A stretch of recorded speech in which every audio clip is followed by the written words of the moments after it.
Lorsque l'on regarde l'Afrique et que l'on considère ses ressources, c'est l'Afrique qui devrait donner de l'argent aux autres pays. Le président du Ghana, Nana Akufo-Addo, a reçu Emmanuel Macron au Ghana. Et là, il lui a délivré un discours qui n'a pas juste laissé Emmanuel Macron sans voix, mais qui lui a mis une claque intellectuelle. Et pour découvrir ce discours, il te suffit de regarder ça.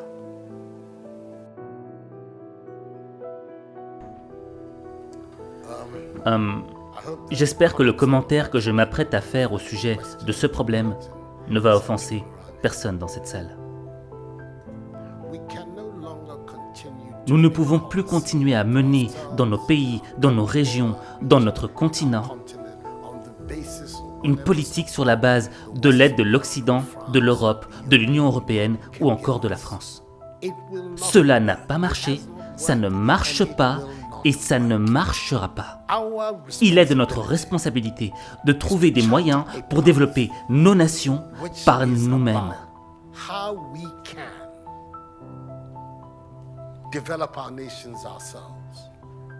Ce n'est pas juste qu'un pays comme le Ghana, 60 ans après son indépendance, continue à définir son budget de l'éducation et de la santé sur la base des financements provenant du contribuable européen.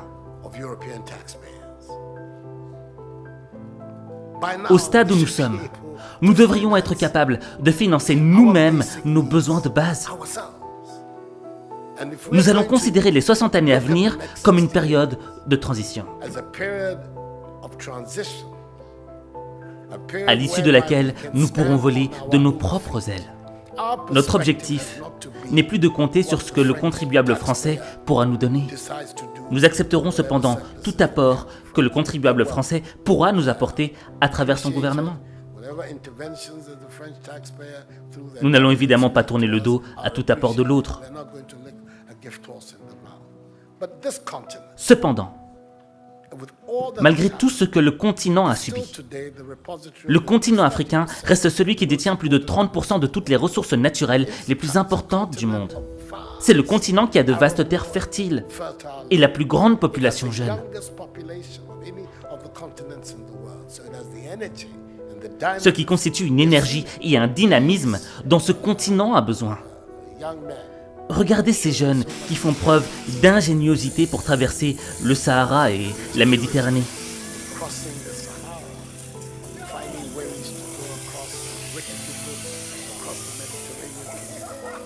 Nous avons besoin de cette énergie et de cette ingéniosité sur notre continent. Et cette énergie-là, nous l'aurons ici, sur notre continent, si nous implémentons des systèmes politiques qui montrent à ces jeunes qu'ils sont l'espoir et qu'il y a des opportunités ici en Afrique. Quand il descend les rues de Bafoussam, au Cameroun, Cédric ne passe jamais inaperçu au volant de son petit pick-up bleu. Les passants sont surpris par la qualité et la finition de la voiture, fabriquée avec des pièces récupérées. Je suis assis confortablement, une voiture de 2 places, et ça, tous les accessoires. Je suis même surpris d'arriver dedans, je constate que le tableau de bord fonctionne, comme toutes les voitures, donc vraiment, c'est un génie. Mais avant d'être un génie, Cédric est surtout très débrouillard. Après avoir quitté l'école en CM2, il apprend la mécanique dans l'atelier de son oncle et s'amuse à fabriquer des modèles de voitures en bambou. Un jeu d'enfance qui va devenir une passion. Cédric a investi 3 800 € dans cette création. Les phénomènes de migration ne sont pas nouveaux. C'est aussi vieux que l'humanité. Et cela s'explique par le fait que les gens quittent leur chez eux parce que leur pays ne leur donne aucun espoir.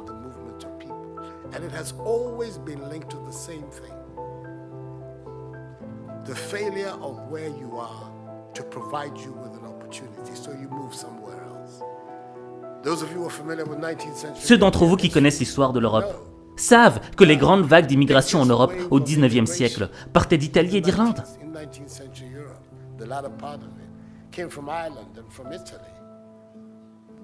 Des vagues et des vagues d'Italiens et d'Irlandais ont migré aux USA à la recherche du rêve américain.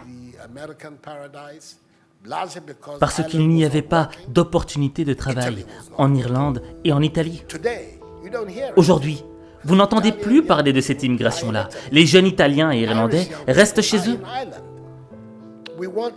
Nous voulons que les jeunes Africains restent eux aussi en Afrique.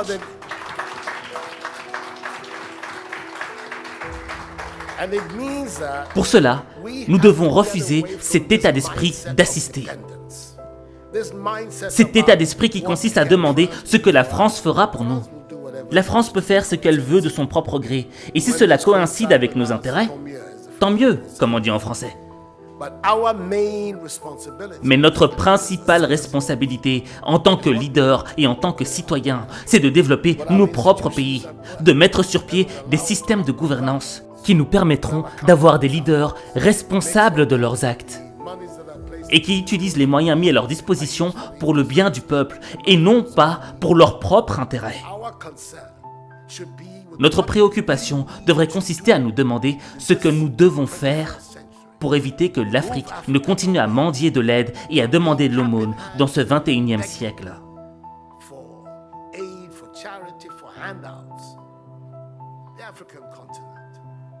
Lorsque l'on regarde l'Afrique et que l'on considère ses ressources, c'est l'Afrique qui devrait donner de l'argent aux autres pays.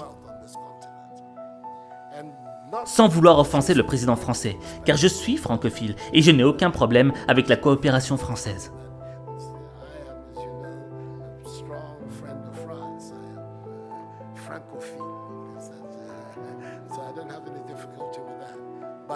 Mais notre défi majeur, notre part de responsabilité, devrait être de créer les conditions nécessaires afin que nos jeunes cessent de braver tous ces dangers pour aller en Europe. Ils n'y vont pas parce qu'ils le veulent, mais parce qu'ils pensent qu'il n'y a pas d'opportunité dans nos propres pays. Ces conditions, nous pouvons les créer si nous changeons cette mentalité de personnes qui dépendent des autres. Et si nous parvenons à nous débarrasser de cela, de cette mentalité d'assister, nous verrons que dans une décennie, l'Afrique émergera et on aura une nouvelle génération d'Africains.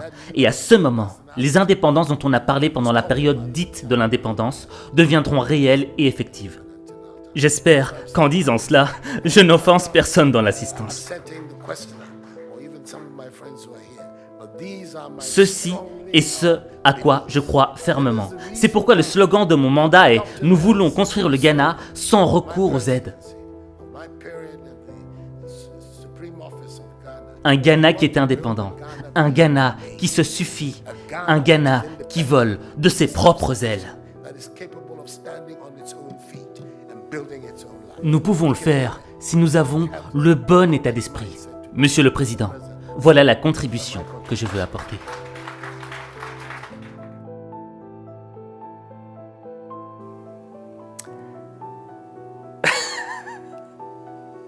Ce président est trop fort.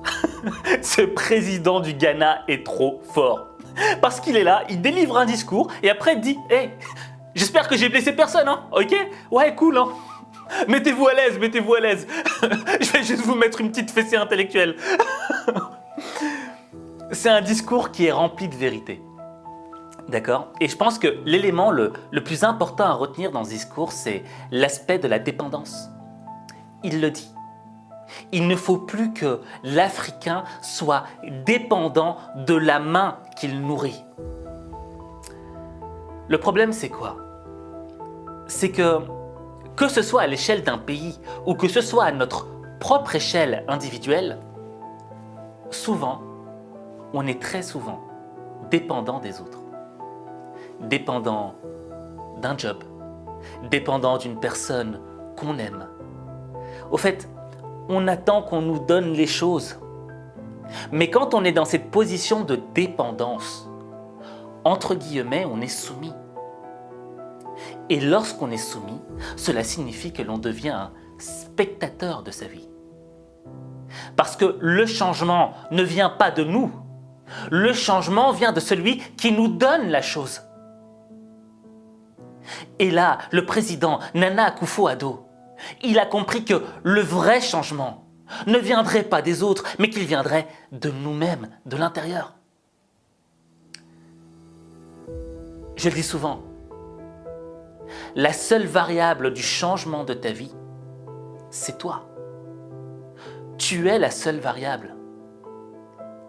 Et le premier pas que tu dois enclencher pour transformer ta vie, c'est ne plus être dépendant des autres, dépendant des hommes, dépendant d'un job, dépendant de l'argent, dépendant de ce que les autres pensent de toi. Tu dois être dépendant de toi-même. Et tu ne dois attendre d'applaudissements que de toi-même. Et le jour où tu auras compris cela, ta vie changera. Parce que ta vie, il n'y a que toi qui peux la changer. Il n'y a que toi. Alors, j'ai une question à te poser, d'accord? Ok, ce président ghanéen, il est trop fort. Mais est-ce qu'il n'y a pas un autre président qui t'a inspiré aussi? Ou même une personnalité, tu vois? Quelqu'un qui, à travers un discours, a peut-être changé quelque chose dans ta vie. Dis-le en commentaire. Et en fonction de ce que tu diras en commentaire, eh bien peut-être que j'en ferai une vidéo. Moi j'ai une idée, ce serait peut-être... Quand même, lui aussi il avait des sacrés discours. Bref, en tout cas, j'attends de lire ton commentaire. Et n'oublie pas aussi que ma masterclass est sortie, la masterclass Ultra Boost. Et si tu veux en savoir plus, il te suffit tout simplement de cliquer sur le lien que j'ai épinglé en commentaire. Sur ce, je te retrouve pour un prochain épisode.